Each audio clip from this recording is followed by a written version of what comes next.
안녕하세요. 열린시장 상한가 잡아라 김선영입니다. 코스피 지수가 조정을 보여주고 있습니다.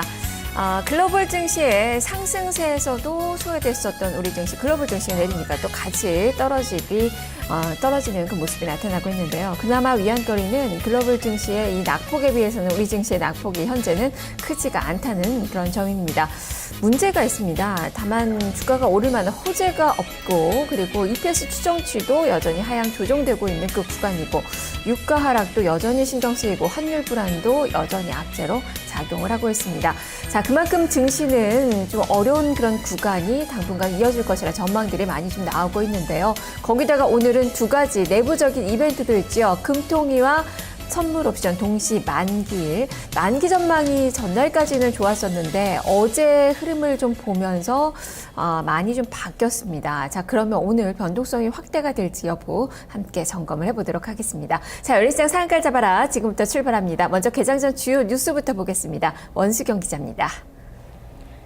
네, 오늘 아침 개장 전 확인해볼 만한 주요 뉴스들 정리해봤습니다. 먼저 첫 번째 뉴스부터 확인해보시죠.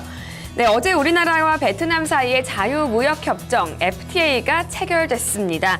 지난 2012년 8월 협상을 시작한 지 2년 4개월 만인데요. 베트남은 우리나라가 아세안과 맺고 있는 FTA에서 교역액 기준으로 6%포인트, 품목수 기준으로는 200개 품목을 추가 개방하기로 했습니다. 특히 한 아세아 FTA에서는 개방하지 않았던 5톤과 20톤 이상 화물차에 대한 관세를 즉시 철폐하기로 했습니다. 또 3,000cc 이상의 승용차와 자동차 부품, 화장품과 생활 가전 부문도 추가로 개방하기로 했고요.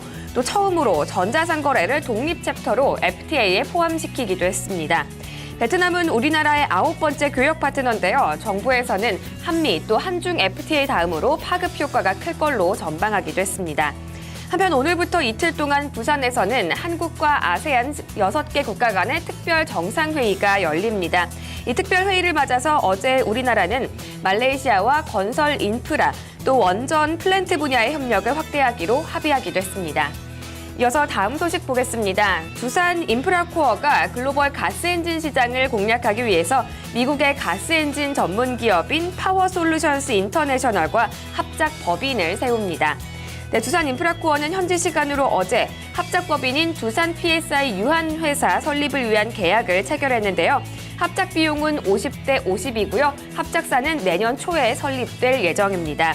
두산 PSI는 미국 시장에 사업장을 두고 선박과 건설 중장비, 컴프레셔 등 산업용 가스 엔진을 생산, 판매할 예정입니다. 가스 엔진은 액화 천연가스 등을 원료로 하는 이 엔진인데요. 두산 인프라코어 측은 미국의 셰일가스 붐으로 관련 수요가 늘어나고 있어서 이 시장을 확대하기 위해서 합작법인을 설립하게 됐다고 설명했습니다. 이어서 한화그룹 소식입니다. 한화그룹이 갤러리아 백화점을 운영하는 한화 갤러리아의 지분 매각을 추진합니다.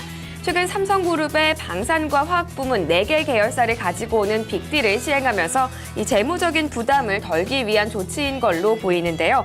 국내 사모펀드를 대상으로 한화 갤러리아의 지분 인수 의향을 타진하고 있는 걸로 알려졌습니다.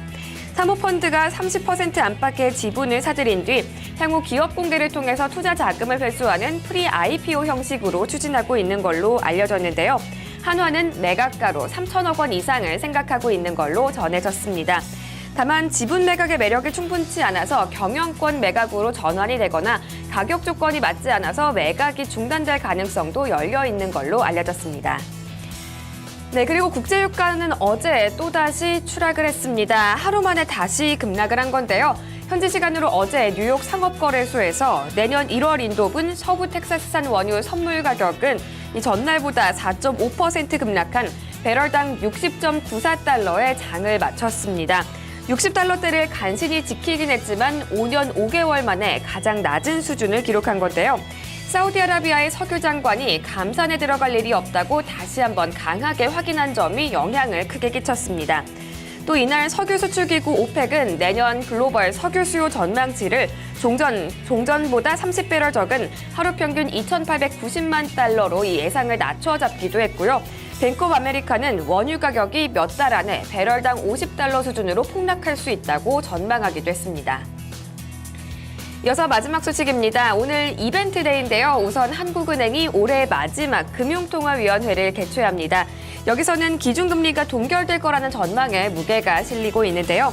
올 들어서 이미 2차례나 금리를 내린 만큼 효과를 좀 더 지켜봐야 하지 않겠냐 이런 설명입니다. 이와 함께 최근 가계부채가 급격히 늘어난 데다가 미국의 경기 호조로 금리 인상 가능성이 높아진 점도 금리 인하에 무게를 싣게 하는 요인이고요. 최경환 경제팀까지도 최근에는 이 금리 인하를 요구하지 않고 있는 상황입니다. 이와 함께 오늘은 또 선물 옵션 동시 만기일이기도 합니다. 고평가된 스프레드와 연말 배당 요인 등으로 외국인의 자금 이탈은 제한적일 걸로 전망되고 있습니다. 지금까지 오늘 아침 주요 뉴스 살펴봤습니다.